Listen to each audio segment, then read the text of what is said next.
This is Rudbeckia Triloba, and I just can't tell you how useful this is in the bouquet making business. Just in the place that gives me the long enough stem, because there's lots of side shoots.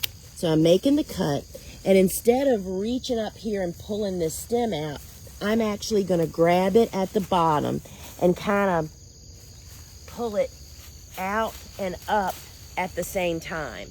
And that keeps my stem intact. Now, for sure, some of these side shoots would definitely be useful, but we're not aiming on that today. So we have to get rid of all of these side shoots. My theory has always been that we have such an abundance of this, it is so much quicker and easier to just focus on harvesting the central stems.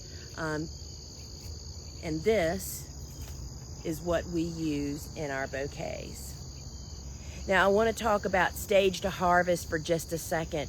We are coming into almost the end of usefulness here. We've been cutting this probably for 3 or 4 weeks now, if not a little bit more, but you can see all of the blooms are developed, and so you have to really use a good eye. If they start getting blemished or getting old, that's when you stop using them.